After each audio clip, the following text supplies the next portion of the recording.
हो गई मेरी मोहलत ख़त्म, आ गया मायके से विदाई लेने का। तो हाँ, ये मेरा मायका और ननिहाल दोनों ही है। तो आप लोग कहोगे कैसे? तो हाँ, ये मेरा मायका और ननिहाल दोनों ही है। यहाँ पे मुझे दोनों का प्यार मिलता है, मायका का भी और ननिहाल का, नाना मामा मामी का, सबका। तो यहाँ पे मैं बात ये कर रही थी कि नाना कह रहे थे तुम दिल्ली जाओगी तो यहाँ से जाना। और मैं अपने नाना को कैसे समझाऊँ कि नहीं, मेरे पास अब इतना टाइम नहीं है कि मैं दोबारा यहाँ आऊँ, उधर से मम्मी के घर से फिर यहाँ से मैं दिल्ली जाऊँ। तो मैं कहती कोई बात नहीं, बैग लेके जा रही हो, आना होगा तो फिर आ जाऊँगी मैं।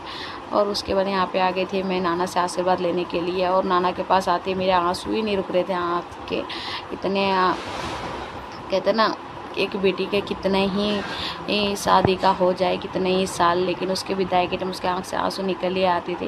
और मैं यहाँ पे खूब अपने आप को संभाल रही थी कि नहीं, मुझे नहीं रोना है, नहीं रहना। लेकिन नाना के सामने आते मेरे आँख से आंसू निकल ही आई थी। और मन तो ऐसे कर रहा था कि मैं खूब रोऊँ ज़ोर ज़ोर से, लेकिन नहीं, मैं अपने आप को संभाला कि नहीं, मैं रोऊँगी तो मेरे नाना भी रोएगा। मैं तो रो के वहाँ से निकल जाऊँगी, लेकिन नाना खूब रोएगा। और यहाँ पे मैं वॉइस ओवर भी डाल रही हूँ ना, तो यहाँ पे भी मेरे आंसू रुक नहीं रहे थे कि एक बेटी का ये विदाई का पल जो होता है ना, बहुत ही दुख दर्द होता है। पता नहीं किसने ये रीत बनाई है बेटी की विदाई का। तो मायके जाओ तो जिस टाइम जाने के टाइम तो बहुत खुशी होता है, लेकिन आने के टाइम उतना ही मन उदास होता है और दुखी होते हैं अंदर से। तो यहाँ पे मैं बहुत ज़्यादा दुखी हो गई थी, उदास हो गई थी। सबसे आशीर्वाद ली फिर भारी मन से। और क्या करे, जाना तो है ही है। बेटी का शादी होने के बाद मायके में वही गिनती के दिन लेकर के जाओ। और कैसे ही 1 से सवा महीना बीत गए, मुझे पता ही नहीं चला। जैसे कहते हैं ना, हाथ से रेत, मुट्ठी से रेत सरकते गया, ऐसे ही चला गया। तो यहाँ पे जो देखा ना, मेरे दादी पीली साड़ी में पहन करके, ये जो दादी जा रही है।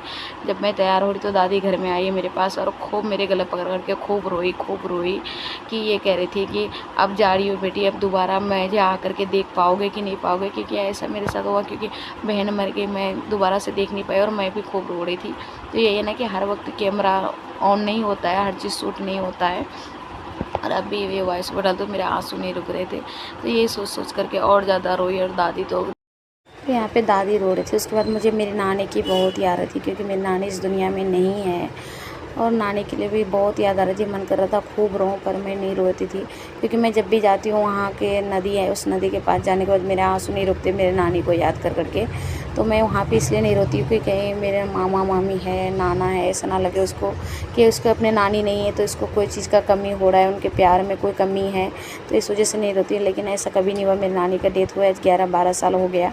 मेरे मामा मामी में मेरे नाना कभी प्यार कम नहीं किया। जितना नानी के टाइम मिलता था उतना